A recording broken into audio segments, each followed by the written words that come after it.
કેમ છો બધા? નમસ્કાર, આપનું હાર્દિક સ્વાગત છે મારી યુટ્યુબ ચેનલ ભૈરવ 051 પર। આજે અમે આવ્યા છીએ મરતોલી ગામ ચેહર માતાના।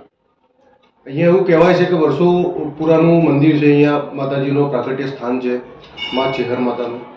અને અહીંયા આપણે મંદિરના જે વહીવટકર્તા છે એમને આપણે મળીશું, એમનો પરિચય જાણીશું, મંદિર વિશે જાણીશું, અહીંયા શું શું છે એવું પૌરાણિક એના વિશે જાણીશું। चैनल पर नवा हो तो चैनल ने सब्सक्राइब करजो, वीडियो ने लाइक करजो ने बने एटલું शेर करजो। તમારા માટે વિડિયો બનાવીએ છીએ તમારી જાણકારી માટે। આપણે એવો કોઈ ખોટો વિડિયો કે કોઈ ખોટી જાણકારી આપણે મૂકતા નથી વિડિયોની અંદર। કોઈ એવા સ્થળે પણ આપણે જતા નથી, પણ જે પૌરાણિક અતિ પૌરાણિક સ્થળો છે, માતાજીનું પ્રાગટ્ય સ્થાન છે, દેવ સ્થાન છે કે જ્યાં ખરેખર હિસ્ટ્રી છે, માતાજીના સાક્ષાત પરચા છે, તો એવી જ આપણે મરતોલી ગામમાં આવ્યા છીએ। માતા ચેહર માતાનું પ્રાગટ્ય સ્થાન છે અહીંયા। तो સૌથી પહેલા આપણે એમને પૂછીશું એમનો પરિચય આપશે દાદા, એમનો પરિચય આપશે, આ મંદિર વિશે જણાવશે, અહીંયા શું શું છે એના વિશે જણાવશે। તો વિડીયોના અંત સુધી બની રહેજો, બહુ જ મજા આવશે।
મારું નામ ન્યાય સચિનભાઈ ભીખાભાઈ છે।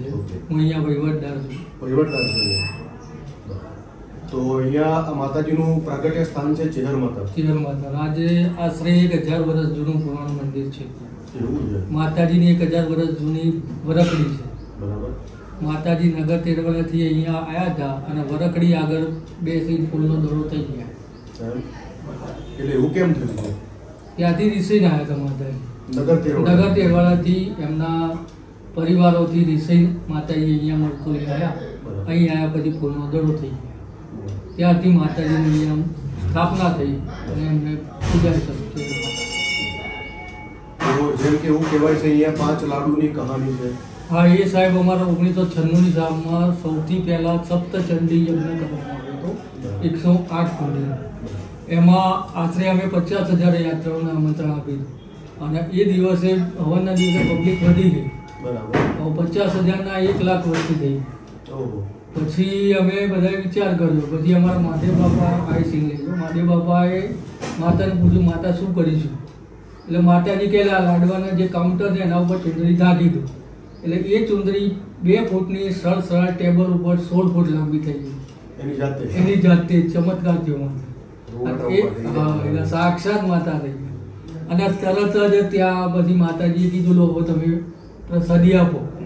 એ પ્રસાદી તો અમે 1 લાખ માણસને યાત્રાઓને જમાડ્યા। એ સિવાય આજુબાજુમાં 18 ગામમાં દરેકને 5-5 લાડુની પ્રસાદ આપી। એ સિવાય જે 5 લાડુ અને ચમત્કારી ચુંદડી હાલની તારીખમાં અમે દર્શનાર્થીઓ માટે દર્શન કરવા માટે મૂકી છે। સેવકો પગે લાગ્યા પછી અને એવું કહેવાય છે કે આ લાડુ કદી ખરાબ નથી થતા. ના સાહેબ, 96ની સાલના લાડુ જે હાલે તમે જો એવા એવા ફ્રેશ લાડુ તમે ઘરે બનાવો તો 2 દિવસમાં લાડુ બગડી જાય. આ છેલ્લા 24 વર્ષથી લાડુ એમના મુખ બનશે. શું વાત છે. હાલે દર્શનાર્થીઓ માટે અમે અહીંયા મૂકેલા છે દર્શન કરવા માટે. અને એવું કહેવાય છે કે અહીંયા સામે એક ઝાડ છે, વૃક્ષ છે, એ માતાજીનું વરખડીનું ઝાડ છે. 365 દિવસ અમે કોઈ દિવસ પાણી પાતા નહીં, તો એ લીલીછમ વરખડીનું ઝાડ છે. આશરે 1000 વર્ષ થયા. 1000 વર્ષ થઈ ગયા. એવું આ મંદિરની અંદર બીજું શું ખાસિયત છે કે જે અતિ પૌરાણિક છે એવું કઈ? એ માતાજીનું, એ પછી હનુમાન દાદાનું મંદિર છે, પછી મહાદેવજીનું મંદિર છે, એ બધા જૂના પર માતાજી વિશે કંઈક કોઈ એવું સારું એવું કોઈ તમને એવું લાગતું હોય પરચો હોય માતાજી આપ્યો? પરચો તો અઢળક પરચા જે તમે આજે તમે માની જાઓ એટલે સાંજે તમારું કામ મંદિરની બહાર નીકળો એટલે તમારું કામ થઈ જાય. શું વાત છે. એવા તો અઢળક પરચા છે માતાજીના. રાજસ્થાન આખું ટોટલી રાજસ્થાની આવે, બનાસકાંઠો આખો આવે. શું વાત છે. એટલે આખા દેશ વિદેશમાં પૂજા અમેરિકા સુધી પૂજાય છે. દેવ બાપાને માતાજી કેવી રીતે મળે? એટલે વર્ષો પહેલા, આજથી 700-800 વર્ષ પહેલા દેસાઈને ત્યાં આ માતાજી અહીંયા આવ્યા. એ વખતે રબારી સમાજને પહેલો પરચો આપ્યો હતો. જે દૂધળી ગાય ના હોય એને માતાજી કે જા મને ભૂખ લાગી છે, તું ગાયને દોઈ જાય.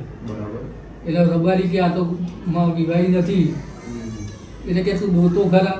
એટલે જેવા દેસાઈએ દોવા ગયા અને દૂધ આપ્યું એટલે એ સીધા માતાજી ચરણો પડે કે તમે કોઈ દેવી શક્તિ લો. પછી માતાજીએ પરચો આવ્યો તો હું ચેર સ્વરૂપ છું, ચેર માતા. આજથી 700 વર્ષ પહેલાનો ઇતિહાસ છે. ત્યાંથી એ પેઢીમાં અત્યારે મહાદેવ બાપાના પરચો આપ્યો. અત્યારે ગાદીપતિ કોણ છે? અત્યારે ગાદીપતિ મહાદેવ બાપાના દીકરા કાનજીભાઈ દેસાઈ છે. ચાર પેઢીની એમના ઘરમાંથી સેવા કરી, કોઈ સ્વાર્થ વગર નહીં. હા, એ તો એવું જોઈએ. એક પણ રૂપિયો લીધા સિવાય ઘરનું ટેજર બાળી અને એ લોકોના ત્યાં જઈ છીએ, લોકોની સેવા કરી છે. અને ખેતીવાડી વાળા માણસ છે, ખેડૂત છે. 50 વીઘા જમીન એમનું માતાજી છે, એમની પોતાની ચોથી પેઢીની, અને એના મજૂરી કરી અને એ લોકોનું ગુજરાન ચાલે છે. કોઈ આશા નહીં. બીજું માતાજીનો અમારે 2007 થી વિનામૂલ્યે નક્ષત્ર ચાલે છે 2 ટાઈમ. સવારે 11 થી 2 અને સાંજે 7 થી. અમે જમ્યા, અમને એવું લાગ્યું ખરેખર ઘરે જમ્યા હોય એવું અમને લાગ્યું. લોકો સ્પેશિયલ દાળ ભાત ખાવા આવે છે. સાત્વિક ભોજન જ આપ્યું. બહુ સાત્વિક ભોજન. 2 ટાઈમ ફ્રી ઓફ નક્ષત્ર ચાલે છે.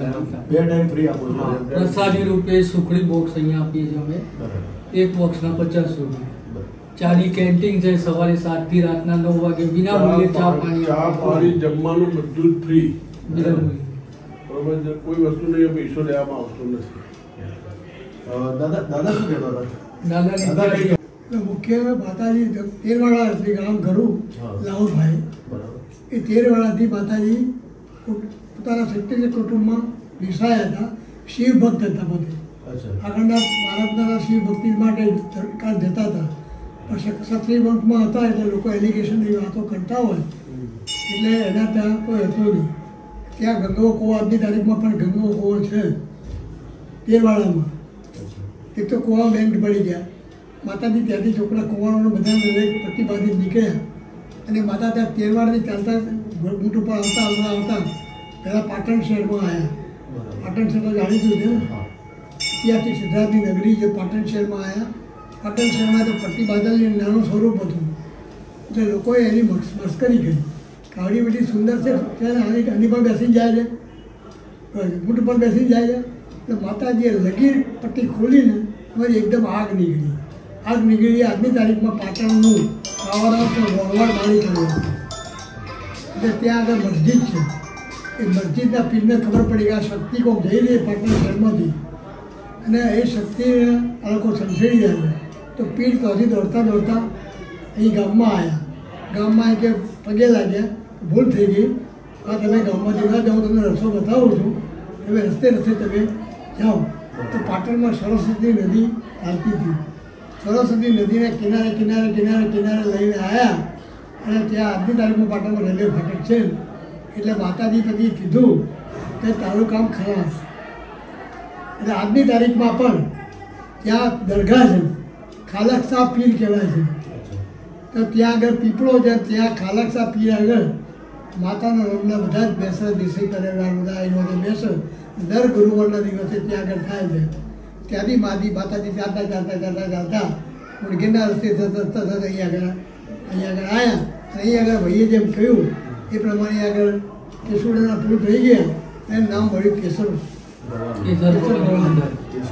અપરપુરામાં લોકો ચેહર કહીએ, પણ હકીકતમાં માતાજીનું કેસર છે. અને માતાજીએ વર્ષોથી રિલેટેડ શીખે આપી છે. મારા વડીલે જાણતા હશે કે હું શિવથી ઊંચી નથી. શિવથી ઊંચું જ્યારે મંદિર કરવા માંડ્યા ને તો ઉપરથી કારીગર આજથી વર્ષો પહેલાં 1000 વર્ષ પહેલાંની વાત કરું, 1100 વર્ષ પહેલાં આજની તારીખ ઉપર દર ગુરુવારના દિવસે ચાદર ચડે છે. માતાનો ત્યાં દીવો થાય છે. બધા હિન્દુઓ પૂજા કરવા જાય દરગાહ ઉપર. બહુ સરસ, બહુ અદ્ભુત ચમત્કારો છે. ત્યાંથી કુણગ્યાર થઈને માતાજી પછી આ રસ્તે આવ્યા હતા. ત્યાં આગળ કોઈ જુદું સ્વરૂપ કર્યું, એટલે નામ જુદું પાડ્યું, ચુડેલ માતા. જે હતા ચુડેલ માતા ઓરિજિનલ સ્થાનક માતા. હા, પણ પછી અહીંયા આગળ આવીને એમને કીધું ને દૂધ દેતા હતા. એટલે આ લોકો ખબર લઈને દેતા હતા. તો પછી દૂધ જેને દૂધ નતું આવવાનું એને દૂધ આવવા માંડ્યું, એને માનવા માંડ્યા.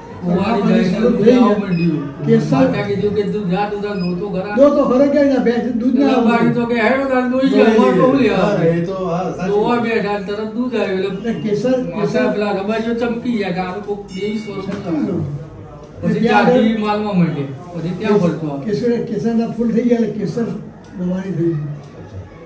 અને આજની તારીખમાં એનો આ વખડીના ઝાડ છે, વખડીનું ઝાડ, ત્યાં પણ પીપળો છે, પીપળાનું ઝાડ છે પાટણમાં. વસંત પંચમીના દિવસે માતાજીનો પ્રાગટ્ય દિવસ.